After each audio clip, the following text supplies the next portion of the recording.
The following is a special presentation of the PDF Sports Network.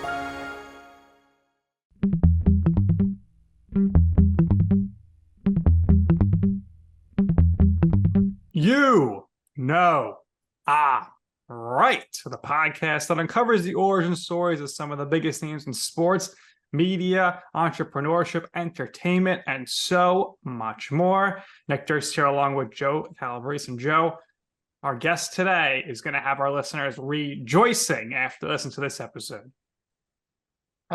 Nick loves his puns, by the way. Before we give a proper introduction, played majors over the course of 14 years, played for 8 different teams, and he was an all-star. Had a great career. We're going to have a great interview with him now. We welcome Matt Joyce to the show. Matt, how you doing today? What's up, fellas? I'm amazing. Thanks for having me. And yes, I did trick them 1 year to make the All-Star team. So, that was a blast. And the All-Star game was actually in Arizona. Funny because I was just watching the highlights. Bryce Harper just hit his 300th home run. And I remember playing with him in the Phillies in 2020 and 2021. And I was like, man, I remember when you were 17 years old, hanging out at the All-Star game like a little kid. And I'm like, who is this little kid that's, a superstar already before he even makes it to the big leagues? And here we are 300 home runs later. And of course, well-deserved. Crazy. Yeah. He was all that hype as a 17-year-old. Him and Strasburg drafted back-to-back years. Strasburg retired already. But since you mentioned home runs real quick, Matt, of all the active players right now, who do you think is going to end up with the most career home runs? Oh man, that's a really tough question, man. I would have to really think through that. You gotta factor in health, obviously.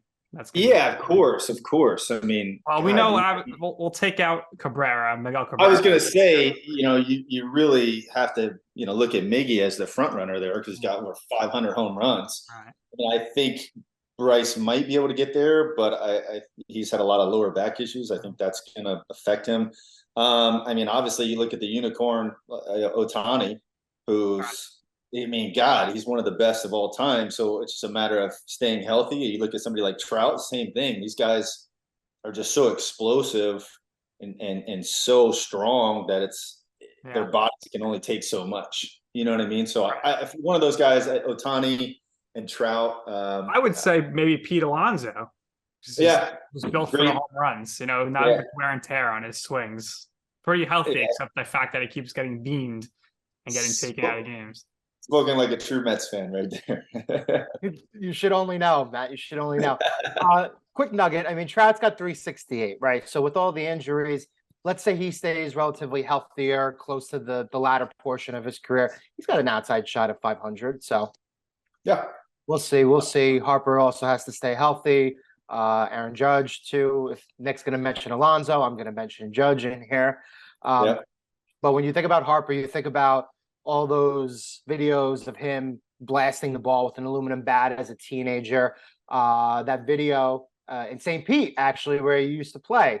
So we'll take you back to your teenage days, your days before college, heading into college. You went to Florida Southern. Yep. So what was the decision process like to go there and eventually pursue a professional career in baseball? Yeah, I don't think I was really this phenom. I think I was a talented player, always like top 3 or 4 in every team that I played in. As far as talent-wise, so I could hit a little bit, right? I had a good swing. It was the lefty smooth swing. And so I had some opportunities to go play in college. Most of the D1 schools, like UCF, USF, they were like 30% scholarships. I was a kid. I didn't really have any money. My dad was, blue collar, drove a truck. It was like, hey, you get a scholarship, college is kind of on you. And so I wanted to go to a good school. There was conversations with scouts about getting drafted, and that kind of turned into, hey, if it's not life-changing money in the first round or 2, then it doesn't really make sense. I felt like I needed to develop. I felt like I wanted a good education. So it really came down to, hey, Florida Southern had a full ride. University of Tampa had a full ride. I wanted to stay pretty local just because my dad used to always come out to my games. The ability to stay close to friends and family, I think, was really important for me. And then so it was UT, Florida Southern, and then Manatee Community College had a full ride. So it was really between those three for me.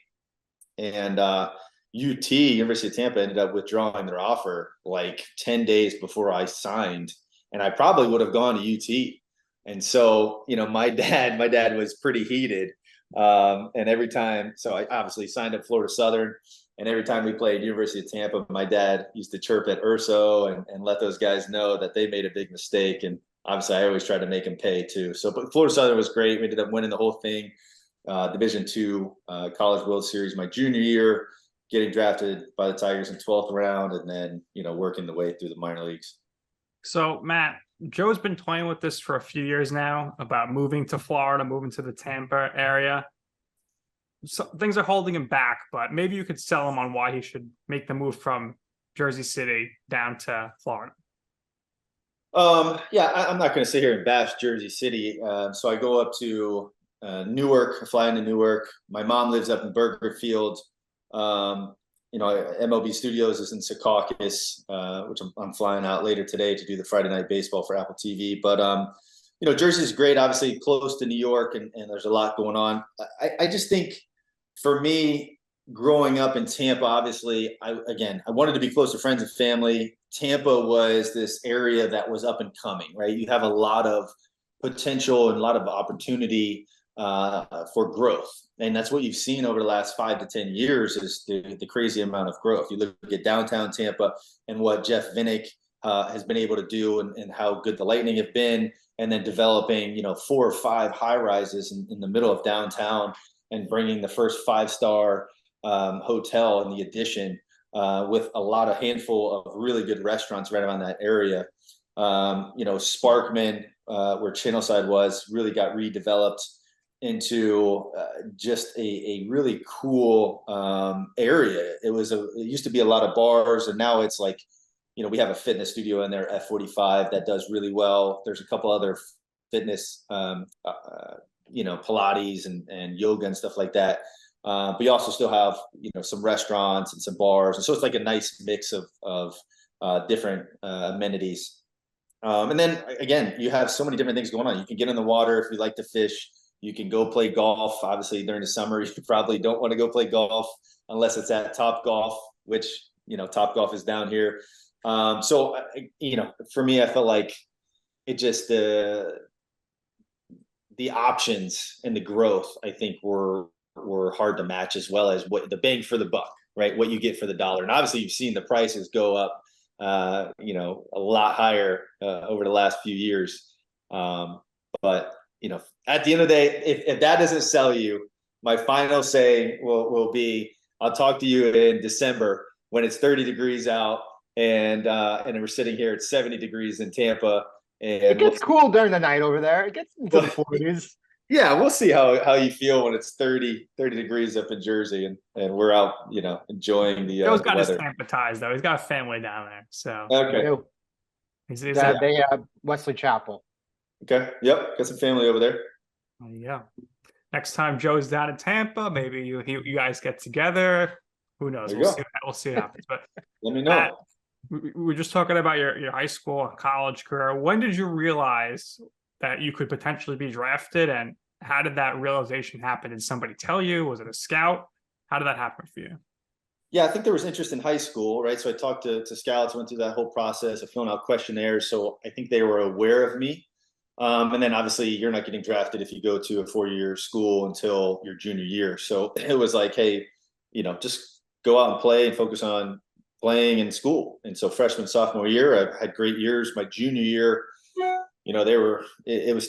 kind of set the expectation and bar pretty high, where it was like, oh, you're going to break the home run record as a junior, because I hit so well as a sophomore. And of course you try to hit home runs, it doesn't work for you. So I ended up having an okay year. I hit right around 300 and hit some home runs and stuff like that, but it wasn't, what I was supposed to do. And so I remember, there was an opportunity, there was a chance to get drafted, and I know there was interest. And and I had some conversations with some scouts along the way, filled out another questionnaire. And I remember, as a sophomore, telling one of the professors that work with you, where it's like, hey, what do you want your major to be? What do you want to do after school? And I remember telling him like, hey, I want to go play baseball. I want to get drafted. And the professor was just like, I don't think that's such a good idea. The chance of you getting drafted really isn't that great, and just completely crushed my dreams. And I just remember sitting there and walking away like, man, did this guy talk to a scout or something? Like, is there something I don't know? Like, do I not have a chance of getting drafted? And so of course, I was just like, whatever, this guy doesn't know what he's talking about. I'm gonna show him. And sure enough, again, we had a handful of guys. We had a really good team. We had like 30 something scouts the first game of the season, my junior year, because we had I think we had 7 guys drafted from that team. And so obviously when you have a good team and you have that many talented players, obviously it helps to draw scouts out. And then, I hit an opposite field home run the first day. And so obviously that helps your chances when you play well in front of the scouts. And then, yeah. So, I mean, when the draft comes, they're like, yeah, you're going to go in the top 5 rounds. Oh, you're going to go in 3rd round. You never know. Like they don't know, you know what I mean? And so the draft's going. And then I heard, they gave me a call on the second day just saying, hey, would you sign in the 12th round? And of course I was like, yeah, let's go. I'm ready. So from there you go. From there, it's a grind. Okay. Right. The minor leagues is the ultimate grind. So usually we always ask in our interviews our signature question, which is, what is your right moment, a time or place where you speaking to somebody, they're offering advice, they're like, you're crazy, and you're like, you know what, I'm going to do anyway. And ultimately you see that I'm right. That for you, it's got to be that college professor who was doubting you. So you showed off, and then you get drafted by the Detroit Tigers. So first, what was the euphoria like to be drafted? And then from there, how quickly did that wear off when you report to spring training and you do the extended spring training, which is a grind? And then eventually you start off in the New York Penn League. So you definitely have come through Staten Island, where we lived, to play the Sun Yankees at the time. Nice background there, backdrop, MCU Park, where the Cyclones play, one of the nicer stadiums. But the rest of the Penn League, from my knowledge, is pretty not that nice. So your time in the Penn League, and then just, you mentioned it, the total grind of the minor leagues, and why people don't really realize just how hard it is to live on a daily basis, let alone doing this stuff on the field. Yeah. There's a lot to unpack there. First, when I got drafted, it was you're excited, right? Like me and my dad, I think, kind of lived vicariously through me. So it was, this moment for both of us. I remember working in the cages when you're growing up, and him throwing to me and doing the extra work, and obviously, coaching me and yelling at me that I'm swinging like a girl and stuff like that. So, that was, it was a cool moment where, obviously gave my dad a hug. It's like, hey, here's your shot, go make the most of it. Good luck. It's on you. And so that was cool. That was special. Obviously showing up, the first couple of days, you're excited. Everything's new and fresh. And so you kind of go through that spring training for a few weeks. You go into the New York Penn League again, season starts, you're fresh, you're excited. And then in reality, the monotony of playing day after day really settles in. And to your point, New York Penn League was rough. Okay. I remember playing the outfield and rolling my ankle a couple times just because the field was so lumpy, getting balls hit right at me. And I have to dive to the side because it just kicks to the right, just like crazy stuff. And you're taking, long bus rides through the minor leagues. It's 12-hour bus rides. You're staying in crappy hotels. You have a roommate that snores, and you're making, nothing. Like, I remember I signed for $60K as my signing bonus. Obviously taxes take that out. You got to pay for your car because your parents are helping you with a car. So I was driving around a 99 Honda Civic, back and forth up north every season. And it was just, a lot of that money just went to living costs, just being able to, so by the time I get to the big leagues, everything that I signed for was gone because they don't pay you enough in the minor leagues. And obviously nowadays they've kind of made some adjustments where they help the players with housing and stuff like that, which I think is huge. That's why I tell people it's the ultimate grind because, you're playing, maybe you're playing in front of 200 people, maybe you'll play in front of 2,000 and there's not big crowds. It's not exciting. It's just, day after day, you got to get the reps, you got to play the games, and you got to grind through it. And the guys that aren't able to be disciplined and make the sacrifice, they weed themselves out. They'll go out and they'll party, they'll drink and do this. They don't show up. They didn't put in the extra work. And for me, that's what I wanted to do. So I was willing to make the sacrifice and be disciplined. And obviously, hey, you're still going to go pick your spots where, hey, have day off tomorrow. Let's go have a couple drinks with the boys or something like that. But there's just some guys that didn't have the discipline. Give us someone who you are friends with, but was a terrible person that you had to room with throughout your course of the minors.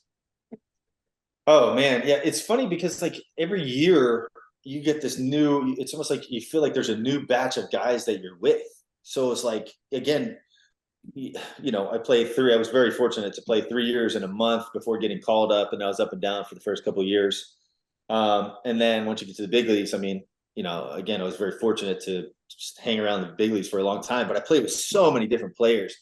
I don't remember rooming with guys that I didn't like.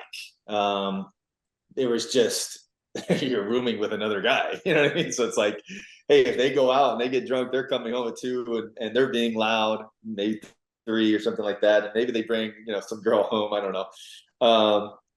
Or, again, maybe they're snoring and you're like, oh my God, please.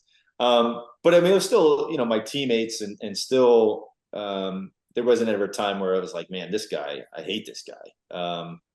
So I can't, call anybody out like that, but just moments where you get annoyed from living with somebody else is really what it comes down to. So let's talk about your major league debut. You were very good in AAA in Toledo in 2008, and then eventually you got called up to the show. You got acclimated very fast. You had a very, very good rookie season. So what was it like starting that season, knowing that you were hitting the ball well? When did you have a realistic chance of making the big league roster? And once you got there, how hard was it between AAA and the majors to actually, get acclimated? Because we know a lot of people, they do good their first seasons, and then there's a sophomore slump, and you kind of dip from there. But again, you were right out of the gate for a pretty good team the 2 years before.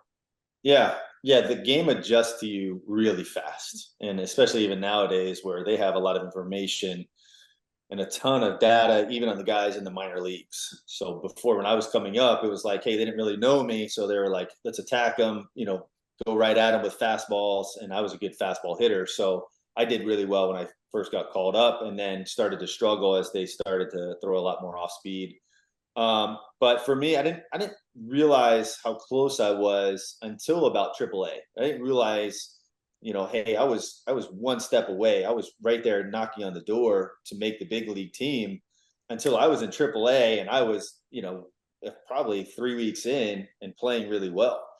The Tigers, the team at that time in 2008 were stacked. And this was a team that was predicted to win the World Series. And you look at Pudge, they had Pudge behind the plate, young Miggy Cabrera, Maglio Ordonez, who was just crushing it, right? Like they had a young Granderson, they had a young Verlander, right? This team was stacked. And so Jock Jones was in left, and he was struggling the first month. And obviously that team was really underperforming, and they were looking for an answer. And you had Leland, who was a skip, who, Leland's hard nosed, you got to play the game the right way. But he also was one of those managers that you love to play for because, he'll take care of his guys.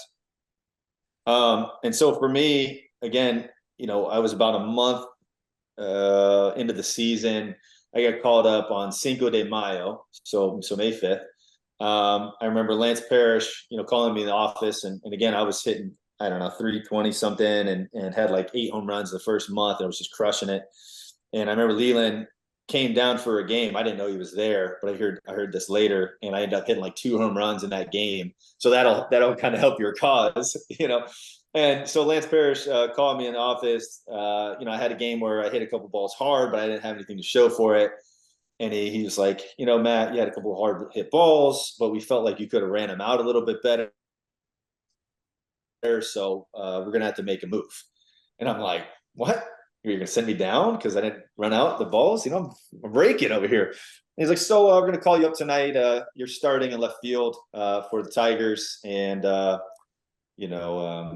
you better get your stuff and get there and go. You're playing the Red Sox. And so, I was driving like 95, 100 miles an hour on the interstate to get there to the field.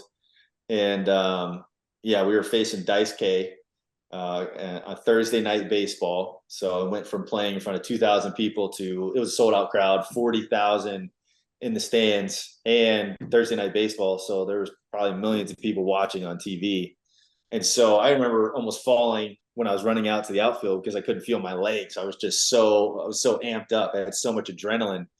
I did fine. I mean, I drew a walk my first at bat and lined out later in the game. The next game, I got like a pinch hit, my first hit against Julian Tavares.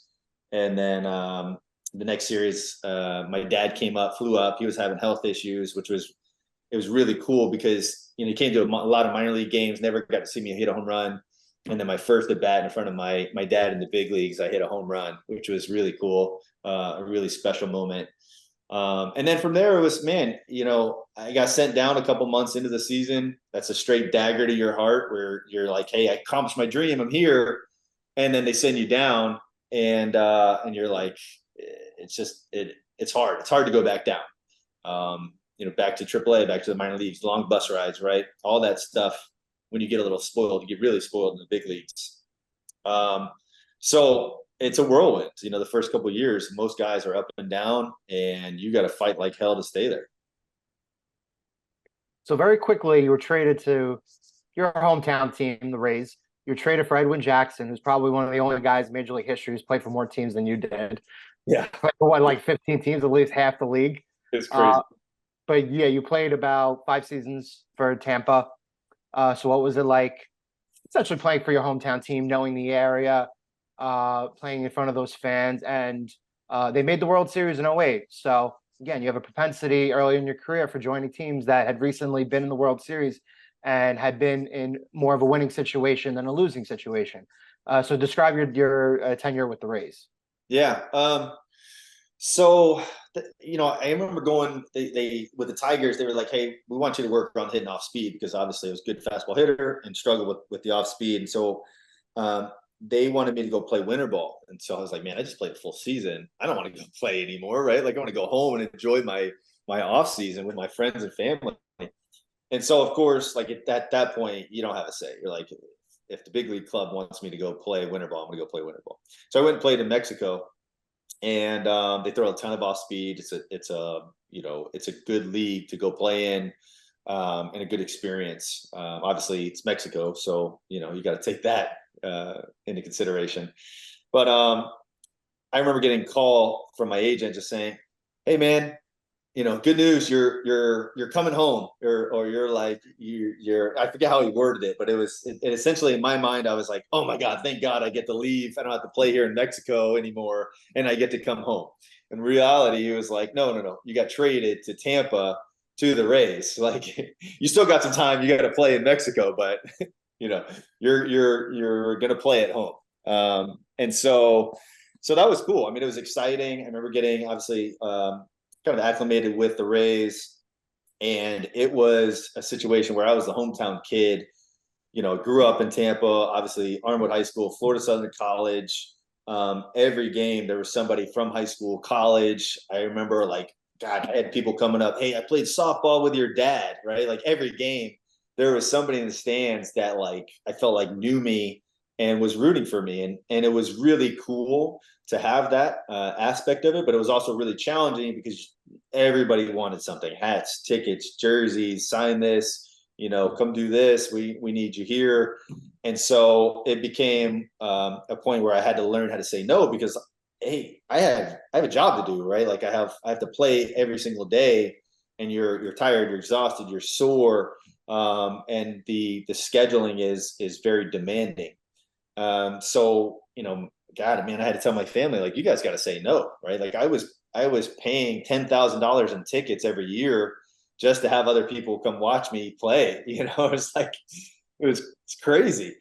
But obviously I always wanted to, make sure everybody, you know, you never really know. It was like the first time somebody met you. And so like, I always wanted to make a good first impression.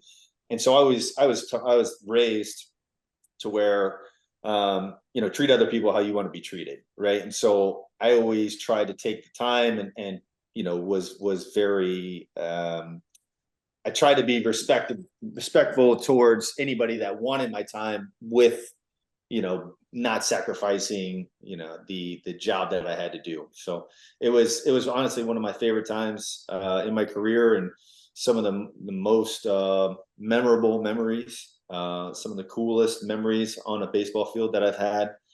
And yeah, very, very thankful for that experience.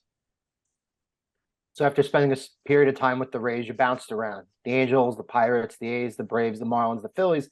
But no matter where you went, you maintained that certain level of production that you need to stay in the majors. You were a productive player everywhere you went. So just describe the grind of moving from city to city, living accommodations, finding places to go out and eat, and ultimately, live your life, because it's part of the process, it's part of the job, it's part of being a professional. But sometimes people don't necessarily realize how often you guys are bouncing around and traveling. So what was that like? Yeah, that comes with the territory. And it's funny because in the minor leagues, the first time, and really the first couple times you go and play professional ball, you get really homesick because you're just not used to being away from home for that long. And you kind of have to figure it out. You're just like, hey, this is what you do. This is the season. This is what you sign up for. And you're going to go through stretches where you're not playing well and you just want to go home, right? Like you don't want to be there anymore. It's not fun. It's not enjoyable because your body hurts, you're sore, you're performing on a nightly basis. And oh, by the way, you're not playing well. Like it's not fun when you suck, right? So the hardest part, I would say, in my career was when I left Tampa. I went to play for the Angels in 2015. And I trained really hard. I worked my ass off in the off season. I gained weight. I was like 215 and just like strong as I've ever been. And that was my free agent year. I really wanted to set the tone. I wanted to put up some big numbers. And I had a fantastic spring training. And I remember going to a bigger bat and it was just like a little bit longer. It was heavier and I just felt strong. And so I tore it up in spring training. And then when the season came around, I just absolutely stunk, right? Like my swing got really long. I had a bigger leg kick, so my timing was off. When the season starts, they're not just pumping you. Sorry, excuse me. They're not just pumping you fastballs. They're like, hey, they're pitching. They're like, hey, we know this guy. We're going to shift on him. We're going to throw him off speed, right? I had a track record. And so obviously, the game knows you. They're not just going to lay it in there for you. And so I stunk it up in 2015 with the Angels. And I ended up leaving that year with concussion because there was a fly ball in it's kind of like the Bermuda Triangle where third base is running out, shortstop's running out, and it's in short left field. And so I was running in and it was in between ball. And I remember looking down at my shortstop, Eric Ibar, and I tried to call it the last second. He didn't stop. And so I kind of leaned back and put my arms up to try to block my face. And he ended up kneeing me in the chin and knocking me out cold on the field. And I was unconscious and I had a concussion, had to come off the field, and they shut me down. And so that was kind of the end of my season in August, right in the beginning of August. And again, I had a really rough year. And so I had to go play in Dominican. I had to go play in winter ball again. You're playing, a whole season, all these games, you're going through the grind. And then in the off season, you're like, man, I just want to rest and relax and go catch up with friends and family.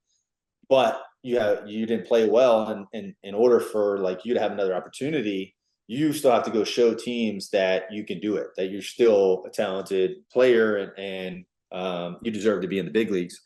And so I went and played in Dominican. And honestly, it was a great experience. Again, there's a lot of talent down there.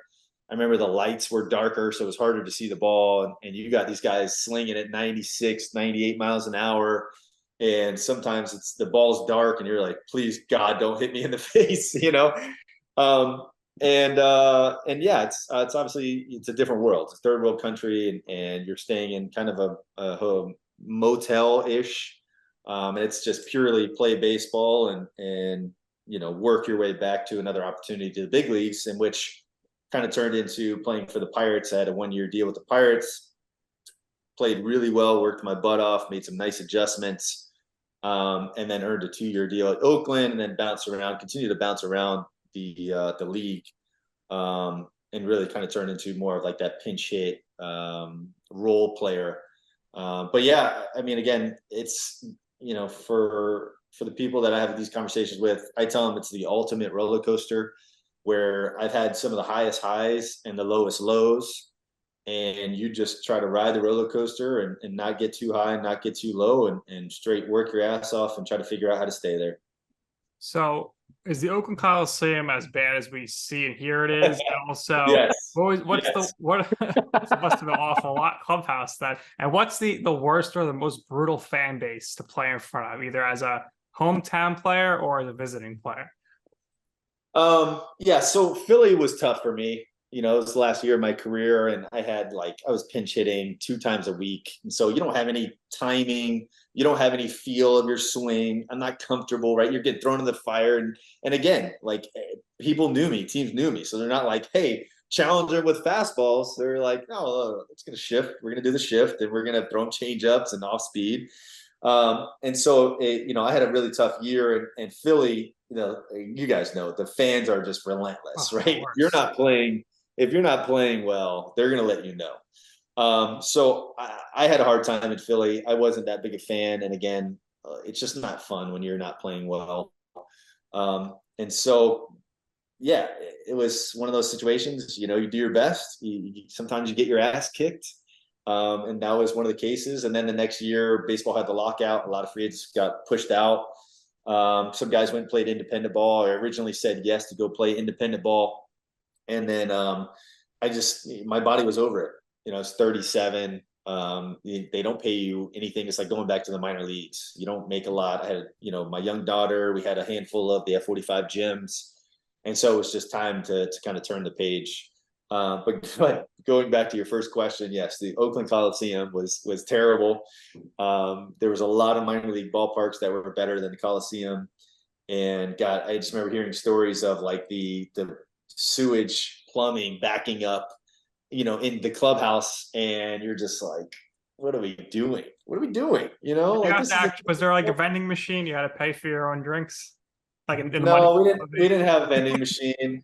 It was just done. It was like dungy, like dingy, and kind of gross. But it was also one of those periods where we had such a great group of guys that, again, I still have some of the best memories from. I ended up doing the DJ. I was the DJ on the bus. Okay. And my nickname, my stage name was DJ SS, right? And so my nickname kind of was Sweet Swinging, and I remember the guys saying, "Hey, what's the SS stand for?" And I used to tell them, it depends what day you catch me, right? Sometimes it's sweet swinging, sometimes it's shitty swinging, sucky swinging. You know what I mean? So, and we always just call the rookies up and have them sing a song or tell us a story about their first time, right? Something, to get the boys fired up. And God, man, that was some of the best times. We had the rookies do the conga line. We stopped 2 blocks away from the hotel in Houston, and we had them do the Congo line around the bus. And we were like, go around again.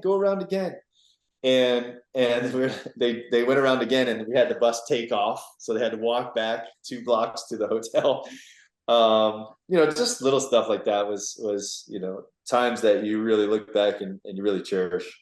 Sounds like you'd have a good time DJing down the Jersey Shore with Joe. Maybe you could actually make that happen in the next few weeks here. But for you, Matt, what would you say was your game day eating routine? When are you eating? Are you eating before game, post game, middle of the game? And what would you be eating on those game days?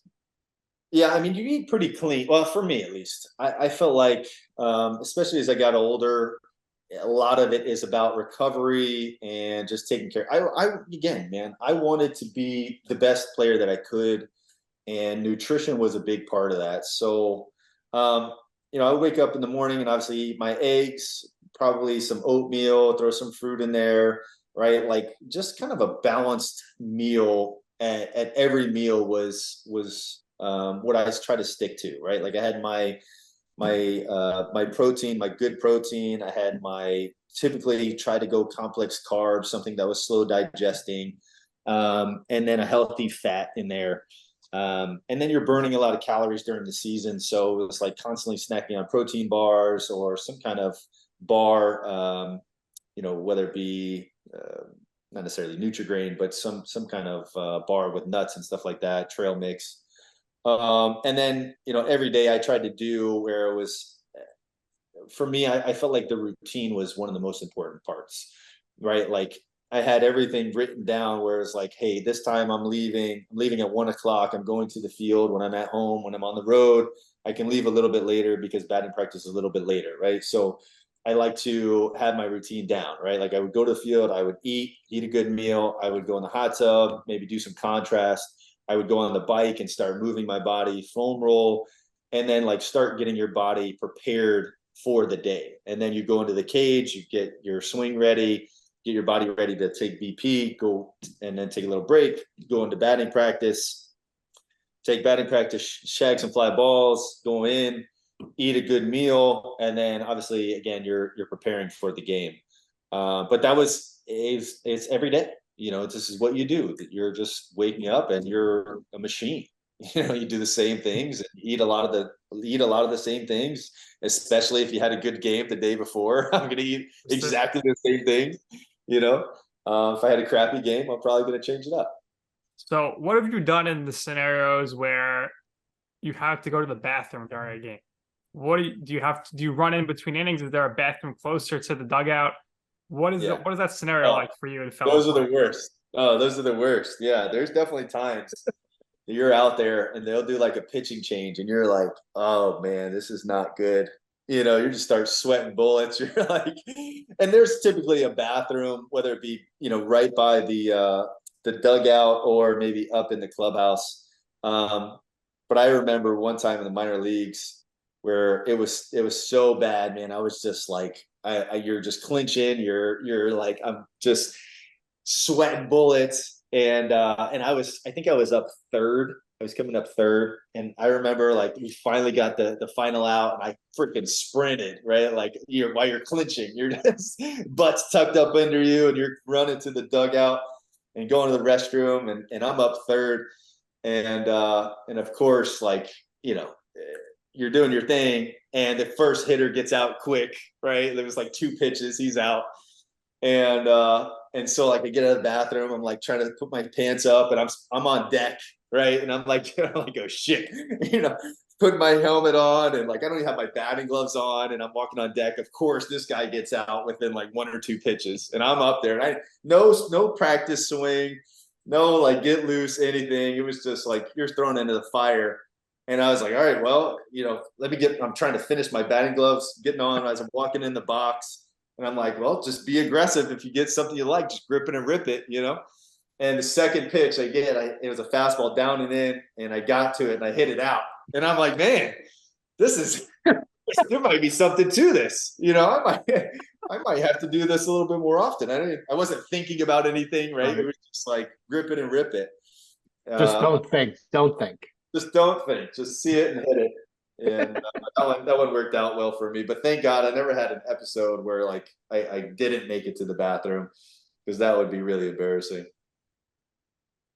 So usually a player's decision to retire is difficult. For you, it kind of came in the natural timeline of sort of how life works.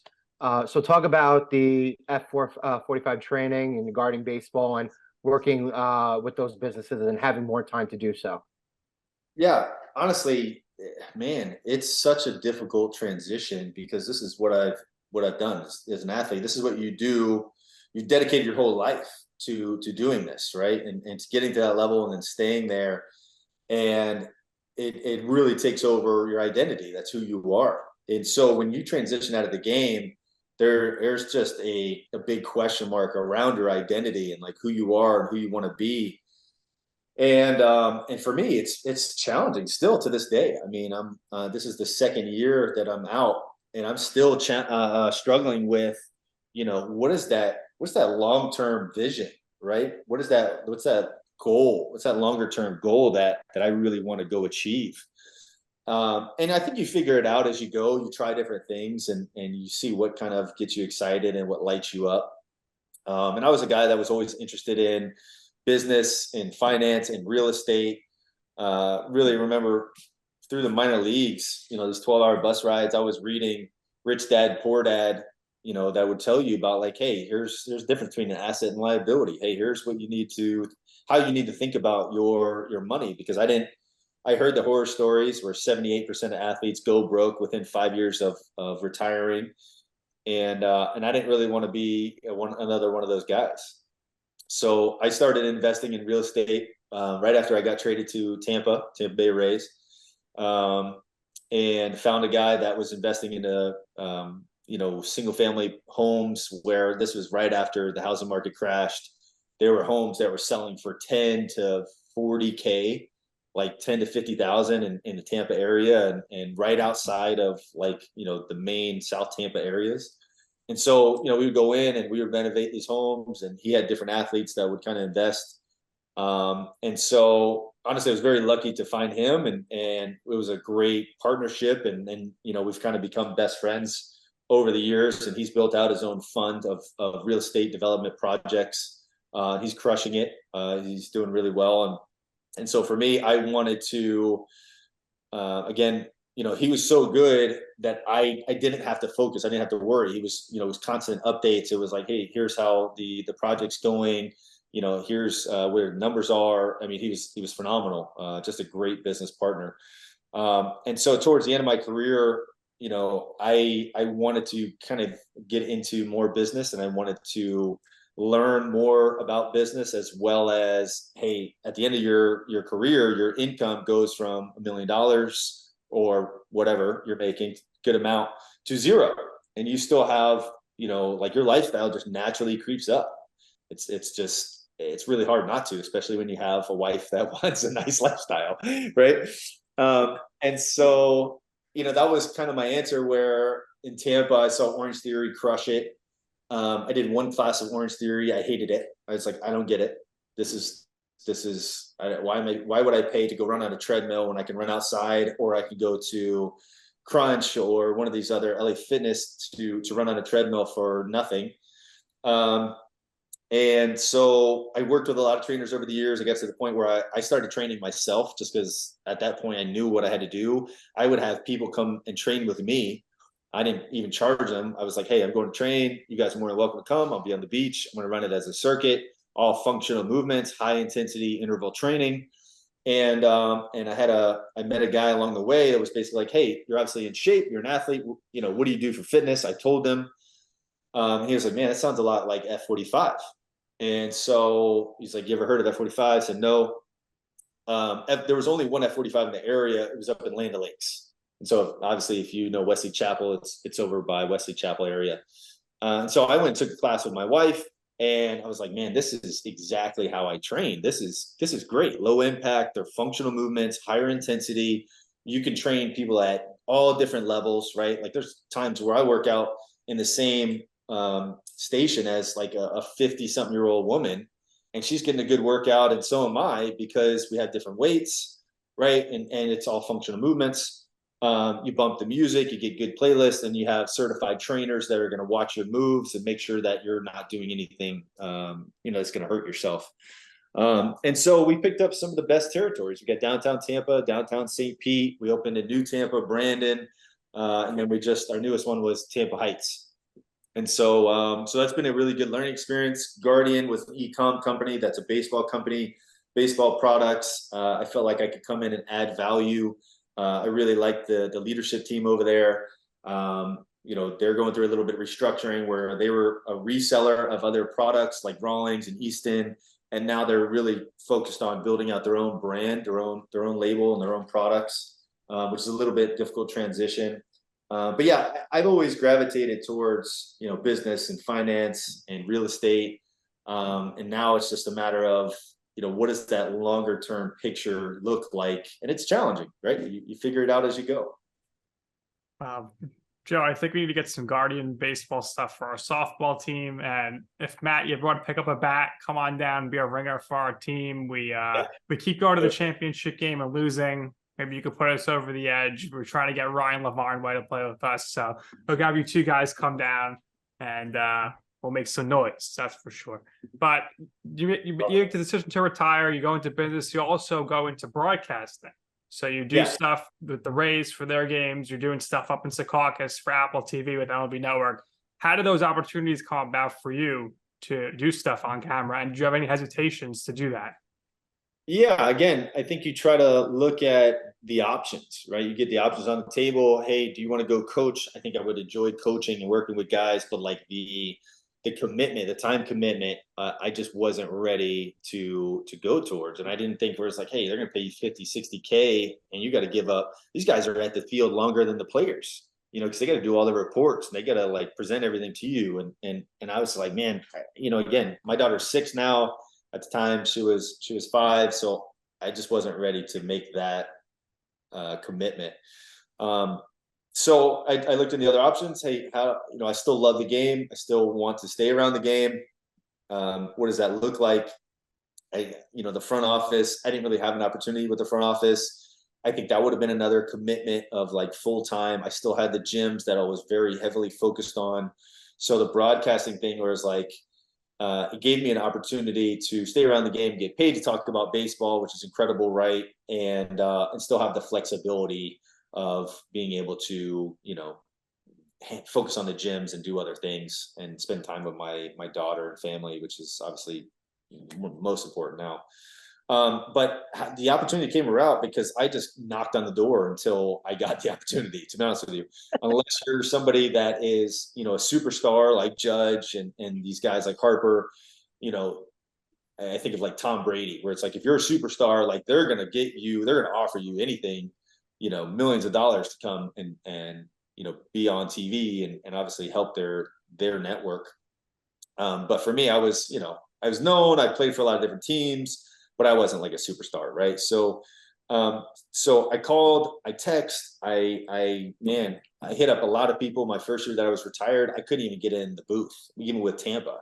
And it was really frustrating. So I was like, guys, I'm from here, right? Like I played for the Rays for 5 years. I just want to get in the booth. Just like, let me in there. Like, let's talk some shop. And it was crickets. And so the offseason came around and I flew out to San Diego and got in front of Bally's. Got in front of that team, networked, talked to people, and then had an interview, an audition with Bally's and their producer and stuff like that. And so they liked me. And then while I was over in San Diego, I got in front of MLB Network people as well. And they had an opportunity with Apple TV. And so I ended up basically agreeing to 25, 26 games for the Rays, Bally's, and then 15 games for Apple TV. And it was just one of those things where it was like, I want to do it. I want to try it. I want to see how good of a fit it is. I like the flexibility, I like to stay around the game, and we'll see what it leads to. Certainly have a great personality for it. And you may not have been a superstar, but you were an all-star. That's Can't right. forget that. So this would be the part of the podcast where we would ask the I'm right moment. So what we mean by that, yada, yada, yada. So you already answered that before. So my last question for you. You retired only a couple of years ago, and the last couple of years, there's been this transition period with Major League Baseball. As you personally know, and as the players have known, Major League Baseball has done its best to try to shorten the period of games. With all the rule changes now and all the implementations, you're seeing for the first season here a significant time difference when it comes to how long these games are. So my question for you is, when you were a player, were there any tweaks or were there any ideas that you had heard bounced around clubhouses that baseball kind of listened to? And ultimately, granted, the request of the players and actually changing part of the rules? And was there anything that you had reservations about at the beginning where you thought to yourself, I don't like this, or this is not going to work. And eventually after seeing it implemented, you kind of came around to it? Yeah, I mean, the biggest thing that comes to mind is the shift, to be honest with you. I think the analytics have become so much more prevalent, especially even from the time that I got called up. I mean, God, the last 5 years, it was just the analytics and the data, like on every player. They had anything and everything that you wanted to know, and they were actually, sometimes they would be a little bit hesitant to give you too much information because they didn't want you to think. And for me, it was just so frustrating because I felt like the shift affected left-handed hitters a lot more than it did right-handed hitters. Right? They can stand in short right field and still throw you out at first, right? Like they can't do that for a right-handed hitter. And so I was like, this has to get regulated. There has to be some kind of adjustment. If you're going to put 3-4 people over here, I don't care, then put them on the dirt, right? You can't have somebody in short right field. Like whatever it is, like we have to make that adjustment. And I was a big, obviously, proponent, and it just affected my career so much that I mean, honestly, it cost me a lot. It was a lot of frustration, a lot of, maybe potential future earnings, yada, yada. And I think that regulating the shift, I think, has been really good for the game, because you've seen some more hits. You've seen guys, Brandon Lau obviously comes to mind. Seager in Texas is having a phenomenal year. And so, like, God, I just remember, like, I'm literally trying to adjust my swing and like put my hands forward and push the ball the other way, as opposed to, all right, I'm going to drive this ball and, try to hit a double or homer. And now I'm just, using my hands, and I'm really just completely changing my game. And so, like, I hated it. It was very frustrating for me. The aspect of like shortening the game, I think, has been huge. I think it's been a really good adjustment for baseball. I don't really remember any conversations around that, other than the people complaining of how long the games were. And so I think they went back to the drawing board and like, hey, what adjustments can we make? There was a lot of controversy around the pitch clock. But I can tell you, I've watched so many games this year, and the pace of play is so much better. So much better. It's just more enjoyable to watch. It's much more engaging. There's constant, flow of the game, as opposed to you're just sitting there and waiting. You're like, oh my God, throw the ball already, right? So I think that's been huge. I'm a big fan of the changes, and obviously the final change of the bases being a little bit bigger. I think Acuna just stole his 60th base the other day, which is insane. So, that part has been exciting for baseball as well. But those were the biggest things, right? Like the analytics, the shift, the numbers, really having an impact on the game, and obviously certain players taking the brunt of it. Great stuff, Matt. We appreciate your time. What we do here is we always give our guests the last words. So if there's anything else you would like to share or promote for yourself, by all means, go ahead. We really enjoyed your time. We enjoyed picking your brain. Good luck with everything moving forward. You're excellent on TV. Say hello to our friend LG Red. We haven't seen her in person in a long time. And we hope to have you on again in the future, man. But again, if you've got anything else for us, let us know. Yeah, we'll have to do a follow-up on, maybe check back in a year's time. Hey, how's the broadcasting? How's businesses? How's everything going? It's been fun to learn and to try different things. So, I tell people I feel like a rookie all over again. But it's fun, I mean, that's how you grow. You try different things, try new things, and you have to be willing to be uncomfortable in order to grow. So yeah, I really appreciate you guys having me on. It's been fun. Look forward to chatting and following up with you next time, and let's stay in touch. All right, Matt, we appreciate your time. That's going to do it here for this episode of You Know I'm Right. For our very special guest, Matt Joyce, for my co-host, Joe Calabrese. I'm Nick Durst, and this has been You Know I'm Right.